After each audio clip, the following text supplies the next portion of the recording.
Scanning for audio.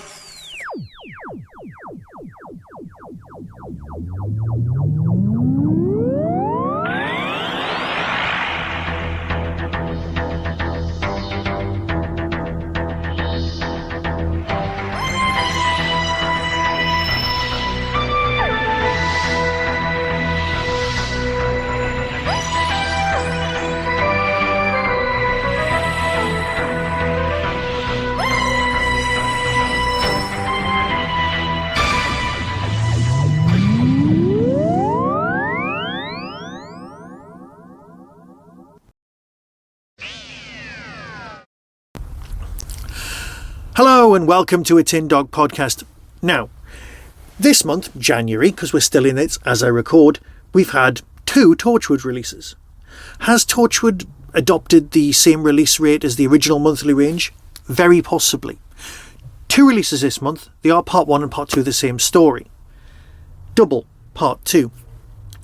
Double part 1 was a very singular story, but they are definitely 100% the same narrative because they are basically setting up, if they wanted to do it, and you're not going to get me to say no, of a new, brand new Torchwood.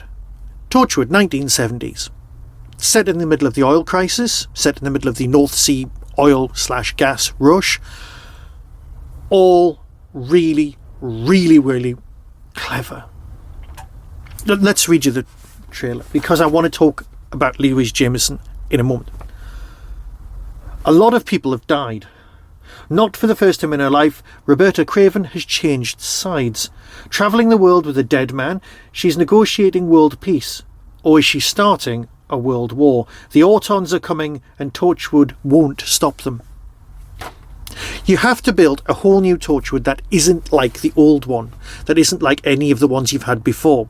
The Victorian Torchwood is an entity in itself. We've not really touched on the 60s one, but the 50s Torchwood, very well researched and very well gone into. This is the 70s Torchwood, a creature of its own creation.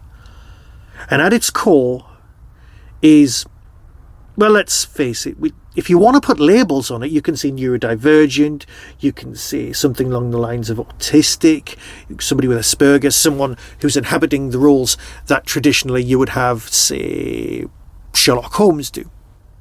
Someone with a lot going on inside their head. Not voices as such, they're just processing things totally differently. And that is who Louise Jameson's presenting us with here.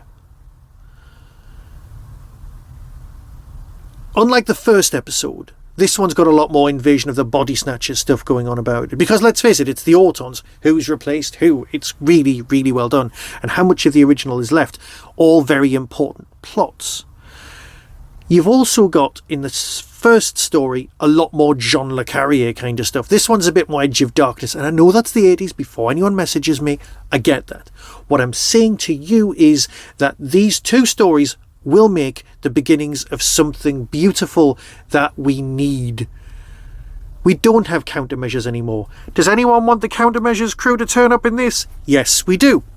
No, we really do. I'm talking to you directly, Big Finish. We want some of the people from Countermeasures to turn up in 1970s Torchwood. It won't affect anything else. I will be happy. Do it for me. I mean, let's face it. Could you make some Geordie characters as well? No, that's just too many things to ask for. We have Geordie, thick people working for UNIT. We'll leave it there. What I do like is that this is just gorgeous. I immediately had to listen to this after the emotional journey that was the War Doctor story, because that was just incredible. If you're listening to Torchwood to cheer yourself up after a Doctor Who, you know that the first Doctor Who was incredibly hard going. But this didn't disappoint. The second I finished listening to it, I had to go back and do it again, and that very, very rarely happens. I adored this, genuinely. It's a triumph. On the acting front, it's off the scale. You just need more of this. And where it goes from here, well, goodness knows. But these characters could definitely reappear in New Torchwood with absolutely no problem. Look, here's the trailer. Decide for yourself as always. And until next time, be seeing you.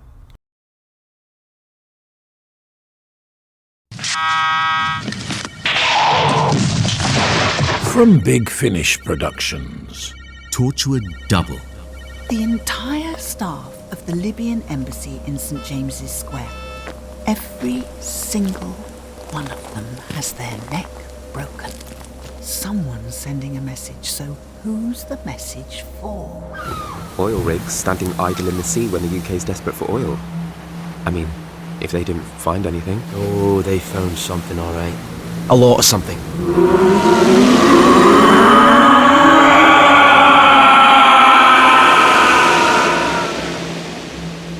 The future's looking bright for Nessoil. Is this really Torchwood business? Torchwood business is whatever I say it is, and I am bored with chasing lights in the sky. There are a species of alien known as Nestines. They can work with, mould and control plastic, which might explain why they seem to have such an interest in oil.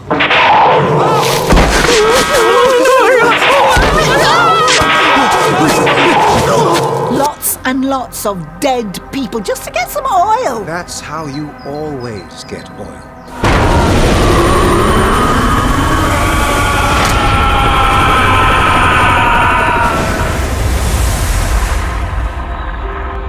Big Finish. For the love of stories.